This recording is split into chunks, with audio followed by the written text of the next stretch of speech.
Alrighty, so it's about 10 o'clock. We'll go ahead and get started. There's still quite a few people that are joining, but in respect to everybody's time, we'll just kick it off here. We have with us Susan Fox, who is the Executive Director of Legislative Services, and I'm going to let her kind of start off and introduce herself and her staff that'll be joining us as well. But thank you so much for your participation. We appreciate it if you keep your microphones muted. We will take questions at the end as well. So you're more than welcome to type them in the chat box and we'll go from there. So thanks again. Oh, what I do just want to let everybody know that this is actually being recorded.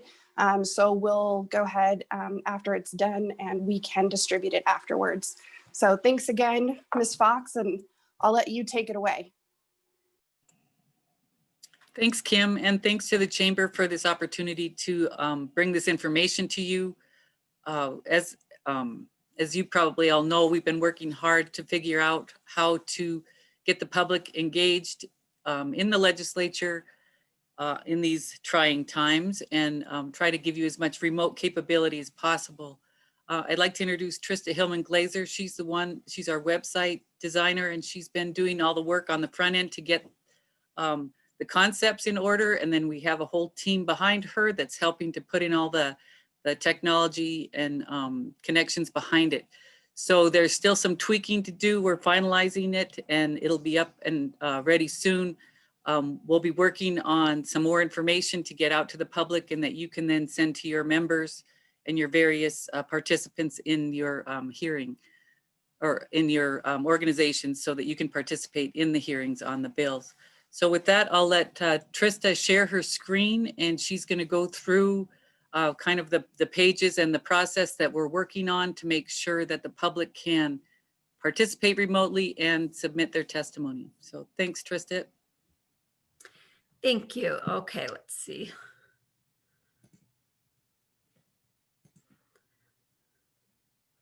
Okay, I'm assuming everyone can see this. Okay, so we created a form in order for people to upload their testimony, where traditionally you would either bring, your testimony or supplemental information and hand it out at the hearing.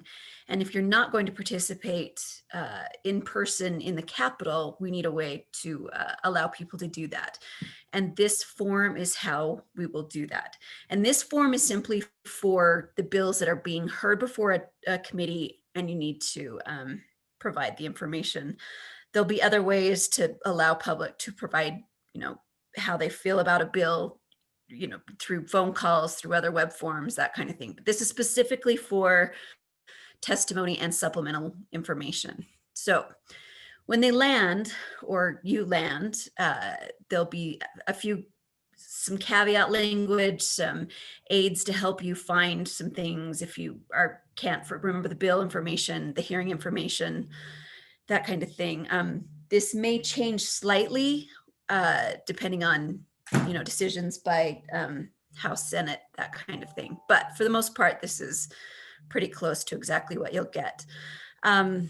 So once a bill is scheduled for a hearing and it's going to be heard within the next 3 days, that's when it's triggered to land on this page. And that's when you can upload your testimony to it.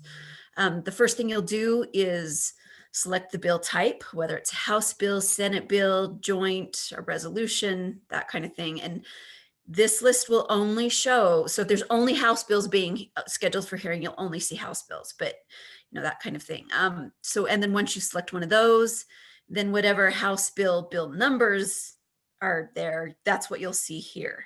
So you will only see what's available for hearing. And if you don't see it and it's scheduled for hearing, you need to call us right away because something's wrong, or just realize that if it's not on there, that just means it's not being scheduled. It's not going to be heard the next 3 days. So once you've selected your choice, you hit submit, and it will show you a screen that says, oh, you've selected HB 320. It's going to, here's the title, here's the committee, here's this, date that it's scheduled and the time. And if something looks funny, you can go back, choose a different bill. Let's say you accidentally hit 320 instead of 321, that kind of thing. But once you're satisfied with what you selected, you'll just click next step. And this is where you will put in your information. You will be a proponent, an opponent, or an informational witness. And there's a reminder that if you're an informational witness, that's at the chair's discretion. And then if you are representing another party, it's just yes, and then you can write what organization you represent, your name, your address, your phone number, and the city and state of residence, which is very similar to what you would do in person. We ask your phone number mainly for technical issues, or if you join by phone, then the person who's managing the backside of the Zoom meeting knows to watch for you and knows what name to put with the phone number, that kind of thing. Click next step. And this is where you will be able to upload written testimony or write it. We ask that you must provide some form of written testimony in case the Zoom meeting goes bad. We have some technical issues. We at least note what you're trying to say or want to say, or or we get all the information that you want to provide us. The interface will be a drag drop. You can pick, and I believe we'll probably just do just a PDF. You can drag and drop more than one, or select more than one, and it'll pop in here. Let me do a drag and drop just so you can see. Oh my word.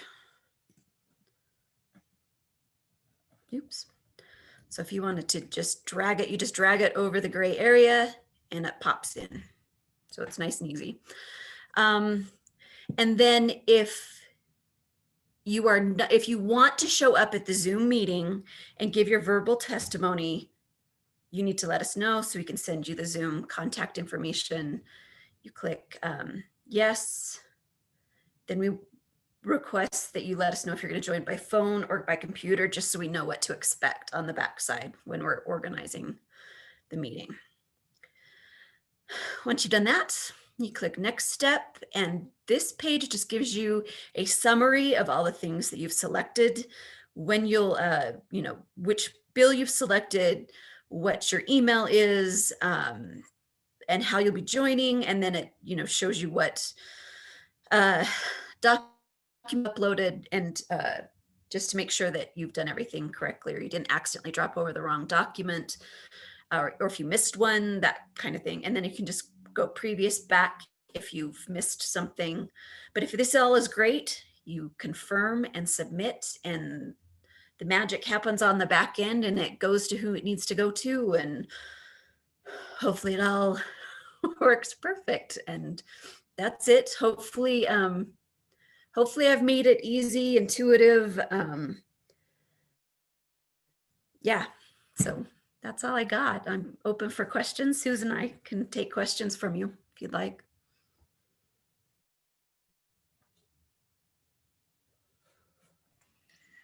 So does anyone have questions for Trista or I? I've got a couple more things I can supplement with this that might answer some questions, but Kim, you can let me know when people raise their hand. Yeah, we have a couple of questions that are coming in through the text box. So the first one is, how far in advance do you need to register? Thanks, that's a good question. We're still discussing that with the leadership. We realize that some people make last minute decisions, but in order to have information to the presiding officer in time, and in order to be able to get the written testimony to the committee members, we're thinking it will be the day before. It might be as early as noon the day before for an 8 o'clock meeting, and then maybe a later time for the afternoon hearings. But we're still in discussion with leadership on that. But there will be a deadline ahead of time. If you miss the deadline, for the Zoom link, we'll still try to figure out how you can upload written testimony, and then you still have all the traditional methods that you had before, calling the session information desk and leaving a phone message, or the traditional web message. So those are the deadlines that we're kind of talking about at this point. Great. Another question is, sorry, they're coming in quick, so I gotta scroll up to the top. Is it up to the chairman's discretion as to the order of Zoom testimony? Well, it's, as many of you have been watching the interim committees, it's usually the Zoom manager that will tell who is in line, who is in the queue. But I would imagine that the more astute presiding officers would be able to see the participant list, and they might be able to make that subjective decision. So you know that the presiding officers are in charge of the hearing. We're just not sure. Some of them have become really good Zoom presiding officers, and others are going to need some assistance. So they'll be working on the team with their committee secretary, their remote committee manager, and their staffer to help them, administer that meeting. Thanks. I'll call on one person that I see who has raised her hand to speak. Isabel, if you would unmute yourself, you're more than welcome to ask the question that you have, and then we'll go back to the chat box. I just have a quick point of clarification on when a bill will show up to be selected. I thought I heard 3 days before a hearing at one point, but I just wanted to make sure I'm not getting that confused. That's correct. For the purposes of this form, anything that's within that 3-day window, and that's based on the rules and required to have a 3-day hearing notice. Other bills that may be scheduled out further than that, that'll still show up under the bill status page and the committee hearing page, but it won't be available for this form at this point in time to upload the testimony on a bill. That'll be within that 3-day window. Thank you. You're welcome. Okay, going back to the chat box now, is there a verification if the testimony has been received? Trista. Yeah, I believe so. That's kind of a back end thing. And I think what will happen is not only will you get that confirmation screen on the end of here, but you will receive an email that says, thank you, thank you for submitting this information. And yeah, so not only will you see it on the screen, but you will get a confirmation email to the email that you provided. Great, thank you. Another question is, where will we find the link? For this request to testify and upload? I think so. That's what I assume. I don't think we've made any final decisions, but it should be on the home page, so to make it easy for people to get to, and we'll try to have it on multiple places. So, yeah. But I think the home page would be the easiest for most people to find. Great, thank you. Next question is, if you're presenting in person, how do remote legislators get the information? So if you hand in written, well, what we're hoping is that with this advance notice that you will help us get the word out that this is the best way to get written testimony to legislators ahead of time. But if you are presenting, and you could still upload written testimony and then come be in person. We will have the process where that information will be handed into the secretary as traditional, and then that information will be distributed to the committee members, probably with, after the meeting, but right now we just don't have enough, we don't have the capacity to automatically get that information to everybody. Some secretaries may be able to have scanners and get them to the committee members, depending on the speed and, what's going on in that hearing, but it will get distributed to the committee members shortly after the meeting.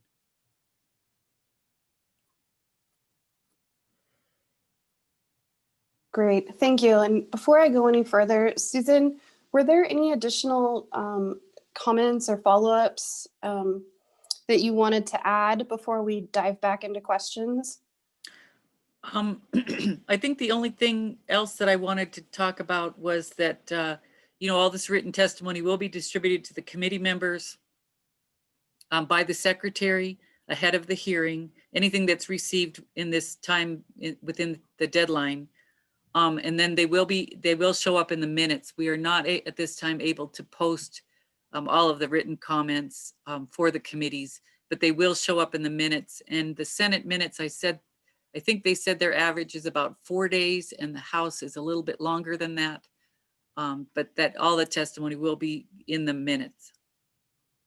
So I think other than that, we'll just keep answering questions. Great. Another question is, will lobbyists be allowed in the committees? So that is going to be a function of space. And the sergeants have worked really hard to make sure that there's as many places for legislators. We are still trying to figure out how many legislators will be on each committee that'll be in person.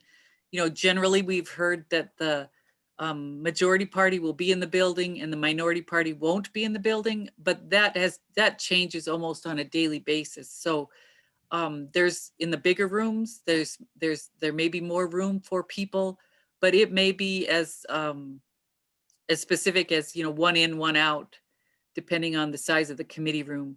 We're hoping to work with the presiding officers and those that aren't going to be using their larger rooms.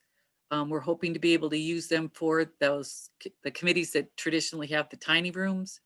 But it's really going to be a committee by committee, room by room basis, and the sergeants will be the ones that'll be monitoring how many people are in the room, dependent on the social distancing requirements. Great. So this is another question. It's a point of clarification from Isabel's question a minute ago. When will bills appear as a choice to select?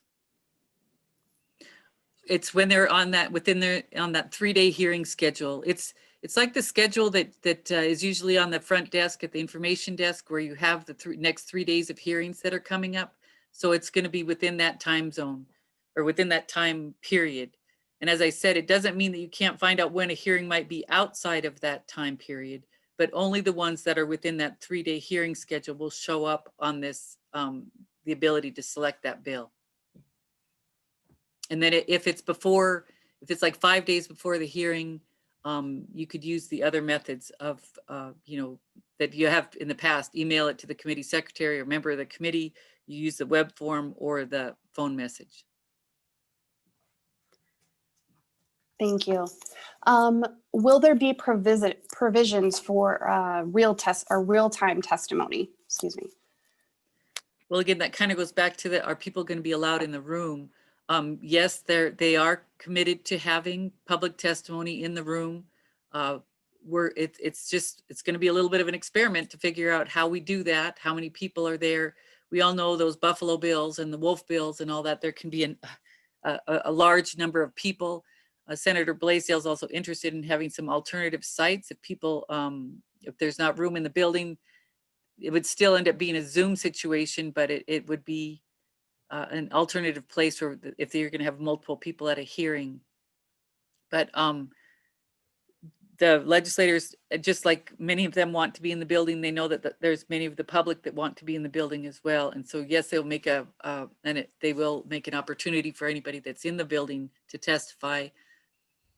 And different legislators have asked me, well, how do we do it? Is it Zoom first or people in the room first, or how do we do it? And I just said, well, we're going to have to learn how to do that.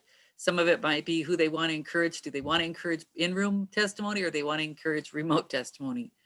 And then there's always the technical glitches in between. So we're thinking that it might be a good to alternate it and have somebody in the room while you're getting the next Zoom person ready to roll. So some of that we're going to have to work out, but they are committed to that hybrid situation where there can be both public testimony in the building and then through Zoom. Great, thank you. We have another person who's raising his hand. So Mr. Story, if you just want to unmute yourself, you have the floor. Yeah, Susan, how are they going to limit the amount of people in the Capitol building at the same time? I mean, how it gets down on the first floor and up on around the 317 room and stuff? Or is there going to be a limit on how many people are going to be in the Capitol building at a time? Well, we're kind of talking, the public spaces are really under control of the governor's office.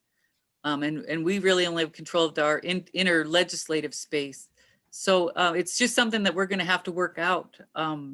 That it's the social distancing is important, and the public is under that directive, even if the legislators aren't. So the sergeants are going to have to help keep people, somewhat distanced in the hallways. And we're just hoping that more people will use this remote technology, and that we will have, at least some of the leadership has said that they expect to have fewer people in the building. But some of that, Bob, we're just going to have to play it by ear because we just don't know.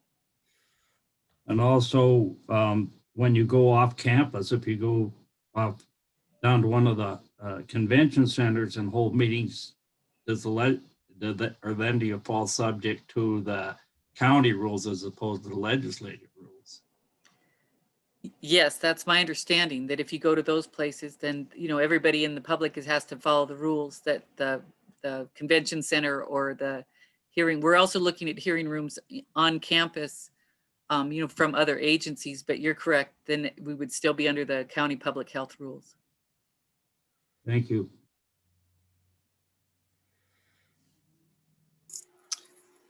Headed back into the chat box. What happens close to transmittal when bills don't get introduced more than a few hours in advance?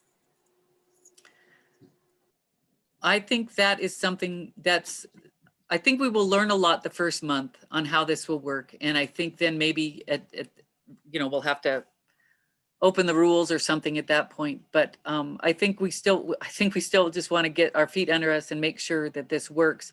I think the time limit is an easy change that we can make and to accommodate during transmittal.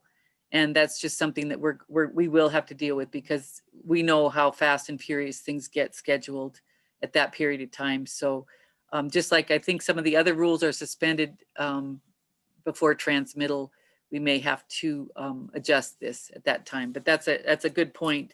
I think, like I said, we'll just learn a lot in this first month, and give us a time and an opportunity to make a plan for transmittal. Thank you. Will there be a separate system to request Zoom links if they're just providing testimony or verbal testimony? This form is what you use for both. We put the written testimony first because we figured some people are willing to give their written testimony and don't want to talk on Zoom. But if you want to talk on Zoom, you go through this same form. And Trista showed you that the part where you would, on this third screen, would you like to remote verbal testimony as well? And that's where I had a question yesterday. Where would you just say, I agree with so-and-so? It's not quite as simple, but if you know that, let's pick on Bob's story. Let's say the Taxpayer Association has submitted written testimony and he tells everybody that, then he can have his people come in that box above and just say, I agree with the Taxpayer Association on House Bill 512 or whatever. And then you would say no, that you're not going to request verbal testimony. If you are going to request verbal testimony, then we want you to just say House Bill 12. You already said you're a proponent, but you can say, I agree with this legislation because, and that was a request of the legislators, because as Trista had said, if Zoom goes out, if Charter goes down, if, the electricity goes down in Helena or the phone system, then at least you've been recorded as to what, a brief statement of what you were going to testify to. So I'm sorry, that was a long answer to a short question, but. No, I'm sure the detail is appreciated. Thanks, Susan. We have a couple of more questions. Can we automatically get the form for bills on our preferred list?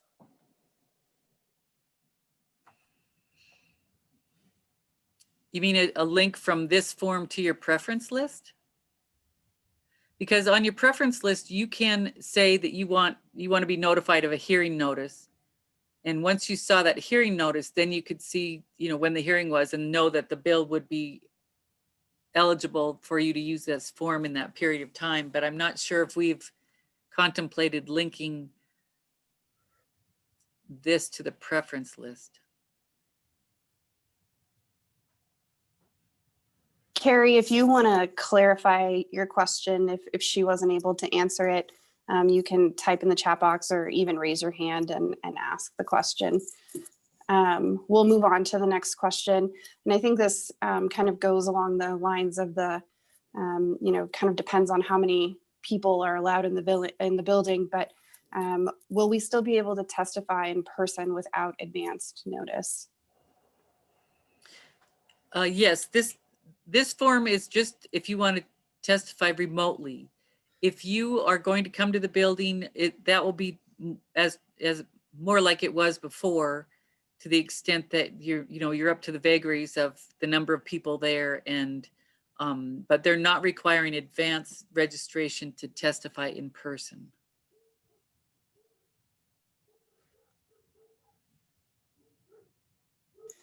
The next question is about paper handouts. Is this still going to be allowed in the committee hearings? Yes, and they'll be treated much as they were traditionally. They hand them to the secretary. We are going to try to get a blanket approval for committee presiding officers. I didn't realize that every presiding officer was treating written handouts differently.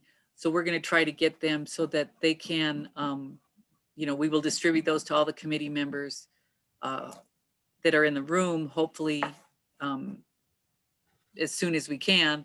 And then they'll also be scanned and sent to the remote legislators. But yeah, we haven't said to prohibit written testimony. That will still be allowed as traditional. I would encourage people though to use this form and upload it earlier, because then you can make sure that the remote legislators get it by the hearing. Otherwise it'll take time for that to get distributed. Thank you. So one of the questions is, what is the process if hundreds of people want to Zoom into the hearing and testify? How do I ensure that I get a slot to testify? Well, that's still kind of in discussion with the leaders. I know Senator Blaisdell is worried that we might have to say, the first 20 people that sign up are the ones that will be guaranteed a slot to testify. So that's something that I realize is controversial, and any of you that watch the Rules Committee knows that it's controversial, but we are trying to figure out how to have some handle on it for the presiding officers so that they can hold an organized and productive hearing. Now, I think a lot of the chairmen know which kind of bills are going to be huge bills, and we are going to work very hard with them.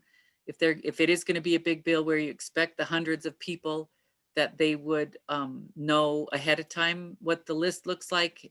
I mean, they'll kind of have a sense of a bill that traditionally has a lot of testimony, and then we're hoping that they will only schedule that for like one bill for an extended meeting, so that they could take as much public testimony as possible. But there may be limits placed on the number of people that can participate remotely and speak in person. And so we would ask you in your organizations and for your groups to, organize your testimony by your people well. I know you have lots of members that you want to they want to have an opportunity to speak, but I would ask you to kind of help manage that a little bit better, and maybe choose your one or two spokespeople, send in your written testimony, have everybody else do their web and phone messages as they have in the past, and to give an opportunity for that kind of tight and efficient hearing. I know many of you do that already, but I think it's going to be especially important for those of you that participate in this process on a regular basis to help us out and help us have that testimony be very directed and focused. And then the public that is maybe not as used to coming to the Capitol and doesn't kind of know how this works. We do talk to the presiding officers about limiting time. And as you can appreciate, that's difficult. They don't want to be rude to people. And we all know some chairmen are better at it than others. But it's likely to, you get your 2 minutes and come speak, say your piece and move on. And they're going to just really have to regulate that better. But that's why that advance notice will help us. If we know that there's 100 people that have said that they want to testify on Zoom, we know how many are proponents and opponents. That helps that presiding officer, just like they do when they're in the room and they make you hold up your hands to say how many proponents and how many opponents and how much time do I need for both sides. So I'm sorry I don't have a definite answer there, but it will be bill and committee dependent. The presiding officers will work on allowing as much public testimony as possible. Thank you. Next question is, if you send in testimony via the website, is it possible that legislators won't see what you have sent until after the hearing? Will legislators be able to ask questions of those who have sent in written testimony? So if we think about a normal hearing, it will be much the same way. Not all legislators read all information given to them before a hearing, but they will have that opportunity because that's why we have the deadline, so we can get the written testimony to all the members. We are hoping that they will read it, of course, and that they would then use that opportunity to ask questions. I know some legislators said, well, if somebody comes on a Zoom and testifies, they need to stay there so we can ask questions. I think that may be a little bit more difficult. Those of you that are used to being at hearings know that. Some of the public may not know that. They may get off of the Zoom call and then you won't be able to ask the question. But yes, we will get if you use this form and you get the written testimony, and we will get it to the legislators so that they have it ahead of time. And hopefully they will be able to get it read and be able to ask you questions. If not, we'll have to, help you find those other avenues of communications. All the legislators will have teams. Many of them have emails, their phone numbers are on the website. So, you might have to do some of that work like we do after other hearings and go ask the question or answer questions for them at a different time. Thank you. Next question. What effect do the revised regulations passed yesterday by the Lewis and Clark County Health Department have on how this session will be conducted? So you've caught me unawares of what the revised regulations are. This is my interpretation. I'm not an attorney, but this is what I've been following as an employer, as a director. So it's my belief that our staff and the public is under the Lewis and Clark Public Health Guidelines, and we need to follow those. Legislators, while they are in legislative business and in legislative space, are not subject to that because of a separation of powers and the constitutional issues. And Todd Everts, our chief legal, has written a very long legal opinion about that. That being said, we all know, just like at Walmart or downtown or in a bar, enforcement is the issue, and enforcement will be difficult. So, we have a couple highway patrolmen that are security, we have Securitas, and we have the sergeants at arms. And so to the extent that we can help encourage people to follow those guidelines, it's very difficult to enforce, and we'll do the best we can, but we'll have to work with the governor and his staff and his directive on all the public space in the building. And so far he has been following those. And so we'll just have to keep working to respect the public health guidelines as best as possible. I know my staff is required to wear masks. I know Representative Usher wants to give my staff the freedom to not wear masks, but we don't have the same legislative immunity that legislators do. So I'm considering us all citizens of the Lewis and Clark County and subject to their public health regulations. Thank you. I'm going to bounce back over to Mr. Story. He has his hand raised. If you'd like to unmute yourself, you're more than welcome to ask your question. Thank you, and I don't want to monopolize the whole thing, but Susan, so we send the handout in over the electronic means, and assuming it gets distributed to the committee either in paper form or electronically, I assume they're all going to be on their computers because of the Zoom thing, but that's another question, I guess. So I want to walk somebody through a handout I've given them. How do I do that? I mean, I'm not going to be able to split my screen and go through that process, I assume. So it'll just have to be verbally, or are we going to have to put together a pretty detailed description of what we want to do in that case so that everyone has it? I mean, this is going to be difficult, I think, for some of us that, at least in the way we've worked in the past. Yes, I appreciate that, Bob, and we're trying as best we can. Like I said, if you do get it in time, it will be distributed both in the room and to the remote legislators. So they should be able to have a copy, either electronically or hard copy, that they can follow with you. I think maybe as we get better at this, perhaps there would be a way to ask the chairman ahead of time if you want to, have a different presentation or whatever, but that might be difficult to offer that equal opportunity to all of the members of the public. So I guess I would just encourage you to use this form. Make sure that we will make sure that the hard copies are distributed in the room. And we do believe that the majority of the members will be in the room, and then the remote legislators should have it in their email and be able to follow it electronically. Will the legislators in the room be just as normal, or will they be on Zoom and have cameras individually on them, or are they just under the view of the Well, yeah. So we're recommending that. There will always be the one shot of the room, but we are recommending it, and we are making sure that all the presiding officers have a laptop in front of them so that they can be seen. It's a little bit awkward, and I know you brought up in a previous presentation, you brought up the participation list and all that, and I just need to get a little bit more information on how we can do that. I know it's difficult to go back and forth, but we are asking legislators, the ones that want to use a laptop and have that in front of them so that you will be able to see them as well. We've had legislators say that it's especially the remote people, that it's most beneficial for everybody to be able to see a face instead of the picture of the big room where the people are about, a thumbnail big. So that's part of the learning process, and part of what we will be, encouraging legislators to bring their laptops. Part of the problem we have is that they have to know to take their speakers, put everything on mute so that we don't get the reverberation in the room like you noticed at the joint rules hearing the other day. So there's some hiccups along the way, but I think it'll take us a while. And I think legislators that have laptops will find it to be the best way for them to keep track of what's going on in the remote world at the same time as they're in their committee room.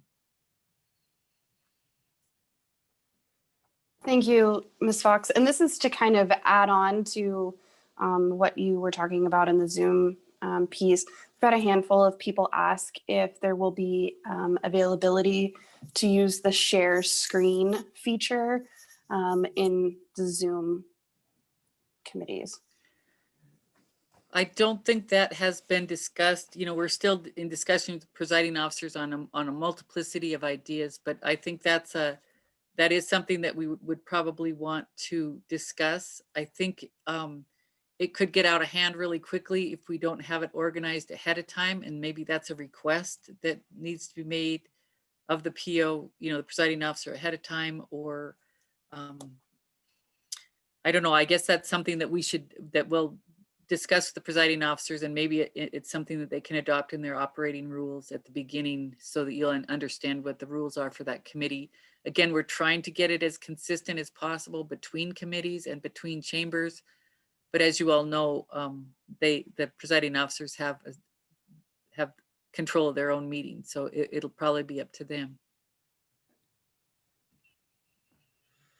Thank you. Another question: if we invite a committee to a Zoom meeting to discuss our issues, does that Zoom meeting have to be on public notice?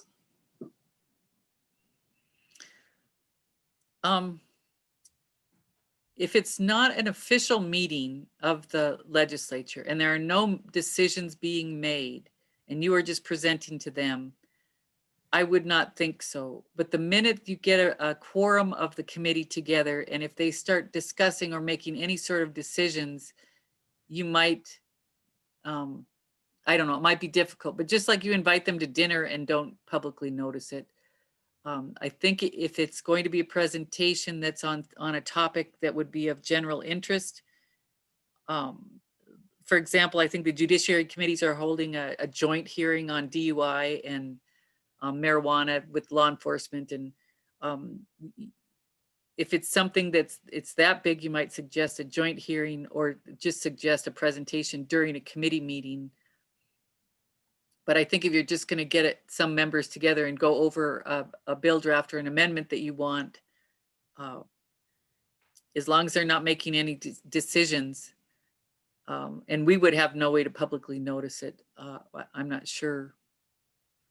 If you make it official, it would need to be publicly noticed. If it's unofficial, the legislators would have to just be on guard that they are not in an official, in an official committee capacity, but they're just meeting as legislators getting information.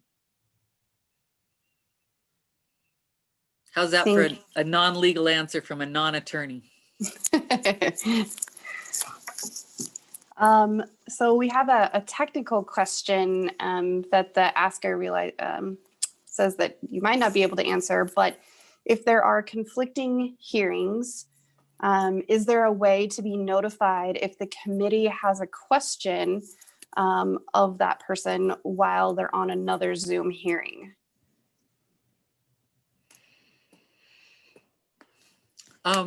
Let's see. My off-the-cuff answer would be to have a member of the committee that is functional in using Teams or texting or whatever, and kind of just let them know ahead of time that you're busy in another hearing. But if they have any questions, I think it's just going to take that coordination. I know you all have legislators that you work with closely, and you might just have to pal up and make sure that you have that member of the committee that's willing to help, give you information or set that up. Some of the committee staffers may be able to do that, or may be able to give that message to the presiding officer or to the secretary to get to the presiding officer. But, I'm not sure how we usually do that when you're in the building. So I kind of default back to what did you usually do if there's conflicting things and you were, across the hall? Did somebody run get you, or did you text somebody? Or so I guess some of it is when you think about these things, think about what would I have done if I'm in the building, and then what's the closest parallel to that. But we're hoping that between text, emails, Teams, that you'll be able to communicate with the members. Great. We have a couple more questions, and then they're kind of thinning out, which is nice. So if anybody has any additional questions, please feel free to use the chat box or the hand raising question while we have Ms. Fox on the line with us. So the next question is, if we submit a document to walk legislators through, can we note on the form that we need to walk them through it? So the meeting monitor will have some advance notice. I think that would be very wise. I think that's a great idea. And that would be helpful, because that's information we can get to the presiding officer, and then they would know ahead of time. They could get that arranged so that you could share your screen, or the presiding officer may say, that's not something that we have time to do today, but we can do it at a different time. Or it just provides that presiding officer information so that they can help manage the meeting as best they can for you and for everybody else. This is the last question that we have in the chat box, and will staff, especially LFD and legislative drafters, be in the Capitol building during normal business hours of the session? So that is going to be very variable. We have people that are vulnerable and are not able to be in the building, but they all have the remote capability. I know that one of the staff was sharing a scheduling tool that I'm not familiar with yet, but they all have Teams. They still have their email. They still have their phone numbers. So even if they are not in the building, they will be available during regular business hours for you to consult with them on, on all the things that you usually consult with them on amendments. Now, the Finance Committee, there's joint subcommittee pages that are going to have much more information posted than has ever been posted before. I think there will always be some staff in the building, but the legislators have talked about limiting the access to staff areas in order to help keep people safe.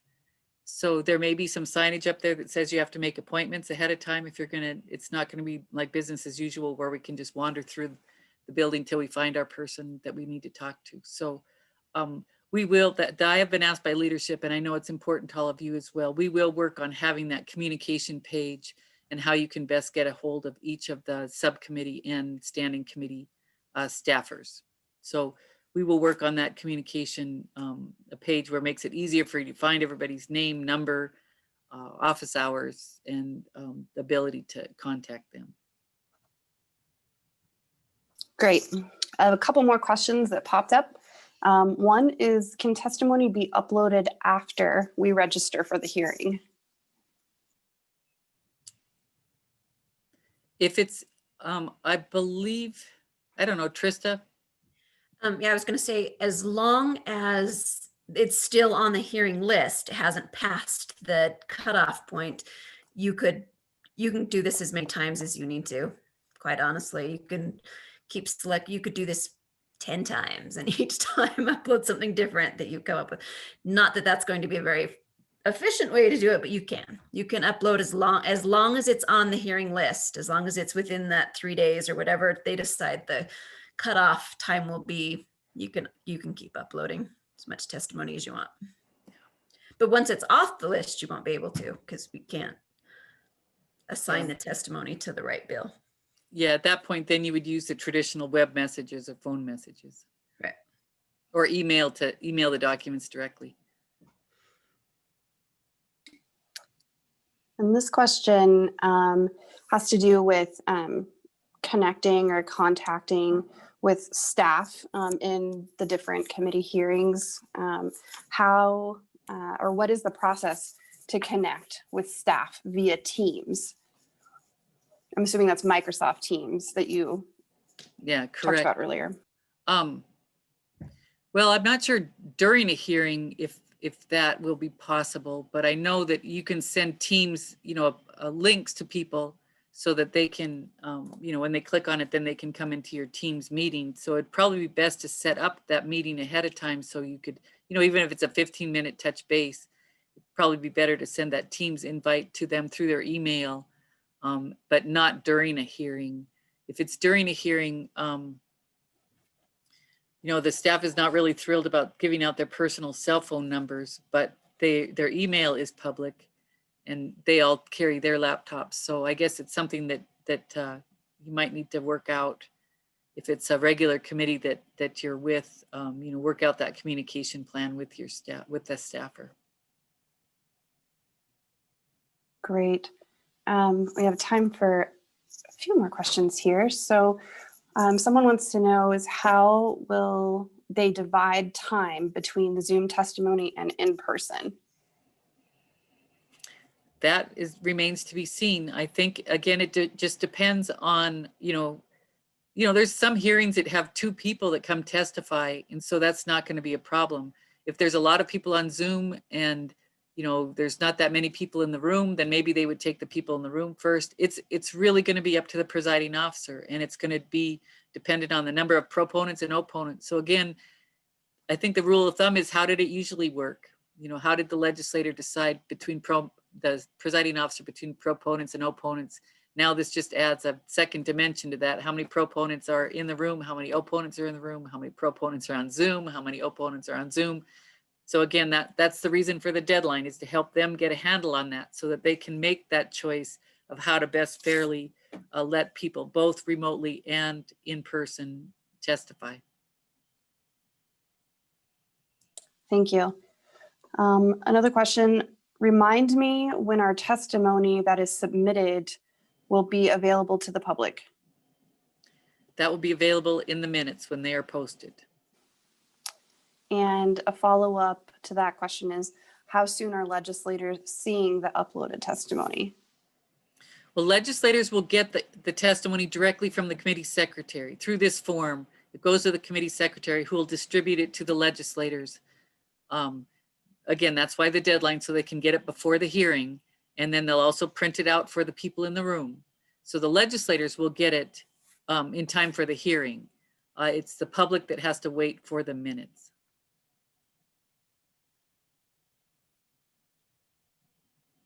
Great. And we have another question to clarify.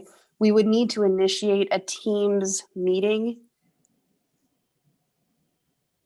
Well, I'm sorry, I'm not an expert on Teams. I know we've got all the legislators on Teams and all the staff on Teams. I know that the people that are outside of the legislative branch, the way that they generally contact me is that they send me a meeting bug with the Microsoft Teams link in it. And so I'm sorry, that's the extent of my knowledge on that. I would have recommended that that's the best way. Now you're an outside person, you know, I don't know how to do that. But we can work on that with staff so that they understand that. You may understand how to do that. If you can Teams chat them in, if you know how to connect to them, you know, you could probably do that like you do on the phone, or you could call them on the phone and then say, can we chat on Teams? But I'm sorry, my knowledge of how to get to somebody that's outside of your Teams network on Teams, that's the only method I've used. I don't know if Trista has any better ideas there. I'm afraid I don't use Teams very much either, so. But we can get those instructions. Certainly. If we need to. Great. I think we'll take this last question and then we'll wrap here. So will hearing notices go out early enough for us to prepare testimony in time to meet the 3-day advance? Well, the hearing notices will be posted on laws by bill and by committee the way that they always have. So I know that oftentimes they will schedule a hearing more than 3 days in advance. So the basic answer is it will probably be just like it was before. If they could schedule out for 2 weeks, that would give you plenty of notice. If they're only doing it for 3 days, that's why your preference list and the regular laws process will remain important to you. And then when you get within the 3-day window, then you'll want to upload your testimony. As we said, when it gets closer to transmittal, you know, all bets are off and we'll have to figure out a better, you know, a way to be more timely. But I would just say use your preference lists and your committee hearing notices. And then just remember that you need to get the testimony in within the window of the day before the meeting.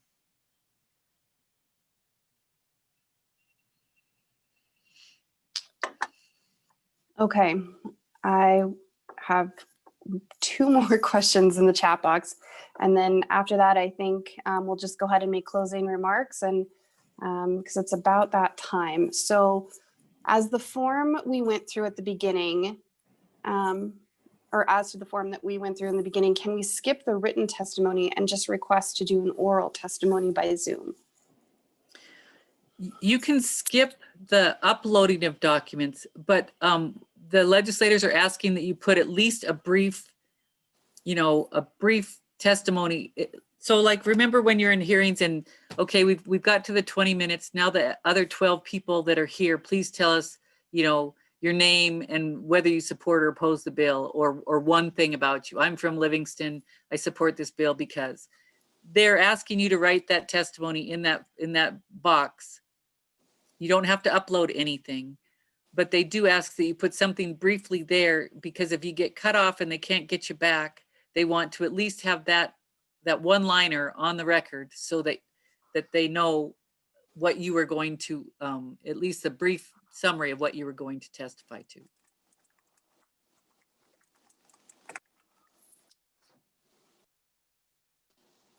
Last and final question. There are a lot of bills that I monitor, but decide at the hearing to say something. I don't have a position in advance. Do I have to register to testify for every one of those, or will there be some ability to adjust in real time?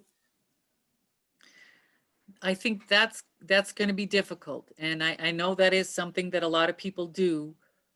If you're in the building, that will be much easier. If you're remotely, I think you're going to end up having to use, use the web messaging or the phone messaging to get that information to the legislators.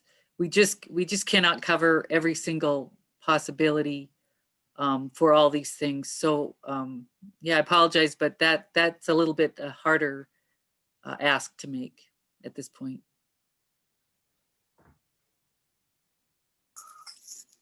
Thank you, Susan.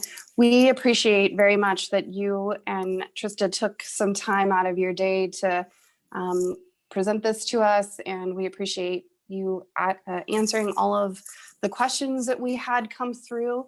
If people have any follow-up questions, where can we point them? Please just send them to me and I'll get them to the right people. As you've noted here, I'm not the technical expert here. But if you would just send me an email or give me a phone call, I'm more than happy to follow up with you. I really appreciate your time and your interest in this. It's all of you that help make the session work and cover this session. So we're all in this together. I would hope that you will be patient and assist the legislators in this difficult time, just as we hope that we can assist all of you to participate in this process. So thanks. Just shoot me an email or give me a phone call and I'll try to answer all your questions or pass on information to the right people that need to know it. And I'd like to thank Trista for all her hard work in getting this up and running. Mm-hmm. And thanks to you for inviting me and giving me this opportunity. Thank you, Susan. We appreciate it. And we hope that everybody has a wonderful rest of your day. Merry Christmas, happy holidays, and cheers to 2021. Right. Thank you, Susan. Thanks, Susan. Yeah, thanks. Thank you. Thank you. Thank you.